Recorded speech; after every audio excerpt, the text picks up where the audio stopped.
गाजर मूली की तरह दलित पिछड़े काटे जा रहे हैं। एक भी सांसद कोई आवाज उठाया क्या? कोई एक विधायक? फतेहपुर हो, चाहे बनारस का घटना हो, चाहे बदायूं का हो, कौशाम्बी का हो, प्रतापगढ़ का हो, चित्रकूट का हो, लखनऊ का हो, बाराबंकी का हो, फैजाबाद का हो, अंबेडकर नगर का हो, बस्ती का हो, आजमगढ़ का हो, देवरिया का हो, कुशीनगर का हो, बलिया का हो, मऊ का हो, चंदौली का हो। सरदार साहब की जो इंटरनेशनल स्टेडियम थी उसका नाम बदल के नरेंद्र मोदी इंटरनेशनल स्टेडियम कर दिया। हम लोग बहुत गरीब घराने के लोग हैं। पिताजी मेरे ऑटो ड्राइवर थे साहब, ऑटो ड्राइव करके उन्होंने मुझे पढ़ाया लिखाया। साथियों नमस्कार, मैं वीरेंद्र और आप देख रहे हैं बोलो साथी। आज हम लखनऊ में मौजूद हैं और मेरे पीछे जो पोस्टर देख रहे होंगे आप, सरदार सेना, इनकी आज प्रेस वार्ता है और डॉक्टर RS पटेल राष्ट्रीय अध्यक्ष जो है सरदार सेना के मेरे साथ मौजूद हैं। हम इन पे जो है बातचीत करेंगे कि जो सरदार सेना है इसका क्या उद्देश्य है और किस लिए आज प्रेस वार्ता रखी है। सर बहुत स्वागत है बोलो साथी में आपका। ये जो सरदार सेना है इसका मुख्य उद्देश्य क्या है? ये कोई राजनीतिक दल है या सामाजिक संगठन है, क्या है? थोड़ा हमारे दर्शकों को बताएं। Socio political organisation, right now to socio organisation. आपको कंफर्ट वे पे समझना पड़ेगा। सरदार मतलब नेतृत्वकर्ता और सेना मतलब फौज। सरदार सेना नेतृत्वकर्ताओं की फौज तैयार कर रही है। जरूरत क्यों पड़ी? सड़क पे जब हमारे लोग मारे जा रहे हैं, गांव-गांव में हमारे लोगों का मान मर्दन हो रहा, हमारे लोगों के मान सम्मान स्वाभिमान पर कुठाराघात हो रहा है, गाजर मूली की तरह दलित पिछड़े काटे जा रहे हैं, जब सदन में बैठे हुए लोग जो जाति के नाम पर, धर्म के नाम पर सत्ता में गए हैं, ये जो लोग हमारे लोगों का सम्मान, मान, नौकरी, शिक्षा, रोजगार और लोगों की आवाज़ नहीं बुलंद कर रहे हैं, इसलिए सरदार सेना की आवश्यकता पड़ी।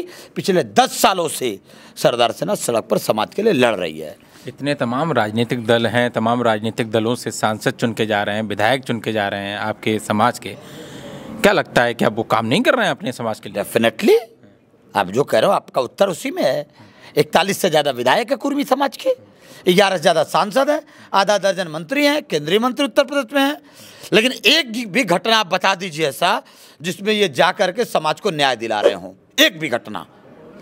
अभी बलरामपुर में घर में घुस करके साहब के जाति के लोग जाके घर में घुस के मारे हैं प्रधान को मार रहे हैं। महिलाओं के साथ जो अत्याचार किया, अरे गिरफ्तारी नहीं हो रही थी साहब। सरदार सेना ने आवाज बुलंद किया, हमारे युवाओं को हमने बात किया, हमारे युवा लड़ना शुरू किया, हमारे लोगों के ऊपर FIR करने लगे। ये एक भी सांसद कोई आवाज उठाया क्या? कोई एक विधायक?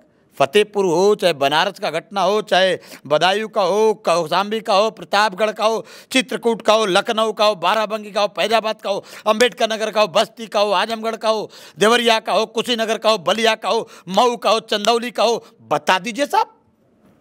एक भी घटना में ये लोग न्याय दिला रहा हो साहब? नहीं हो रहा साहब। समाज गुस्से में है।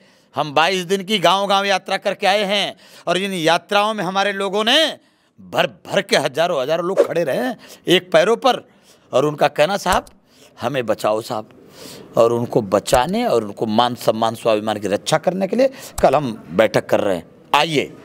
आइए मैं आपको भी आमंत्रित कर रहा हूँ। ये जो आप बात कर रहे हैं कि समाज को बचाने की, समाज पे जो उत्पीड़न हो रहा है उस पर आवाज़ उठाने की, तमाम राजनीतिक दल और तमाम जो है सांसद जो समाज से ही चुन के जाते हैं, बड़ी बड़ी बातें करते हैं और कहते हैं कि हम समाज को बचाएंगे, समाज की आवाज़ बनेंगे, लेकिन अंततः जब विधायक और सांसद बन जाते हैं तो उनकी आवाज़ बंद हो जाती है कहीं ना कहीं। तो ये कहीं मेरा जो सवाल है वो ये है, मेरा सवाल ये है कि कहीं आप भी कहीं राजनीतिक चेष्टा है या फिर विधायक बनने के बाद, सांसद बनने के बाद जो आज आप कह रहे हैं, अपनी बात पे क्या अडिग रह पाएंगे?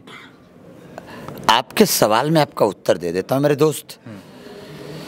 समाज से, हमारा समाज बहुत भोला है, पिछड़ा दलित समाज बहुत भोला है। ये कुछ लोग आते हैं, पैसा दे के टिकट लेते, टिकट लेके चले जाते हैं, है ना। सड़क पे लड़ने वाला जो होगा, जब सड़क से लड़ के जाएगा तो एक भी व्यक्ति जो सड़क से लड़ के गया है, वही विधायक सांसद समाज के लिए कुछ बोल रहा था नहीं तू ना, तो वही बोल रहा जो सड़क से लड़ के गया है। हम लोग सड़क से लड़ने वाले लोग हैं साहब। हम लोग किसी राजनीतिक घराने के लोग नहीं हैं। हम लोग बहुत गरीब घराने के लोग हैं। पिताजी मेरे ऑटो ड्राइवर थे साहब। ऑटो ड्राइव करके उन्होंने मुझे पढ़ाया लिखाया, डॉक्टर बनाया साहब।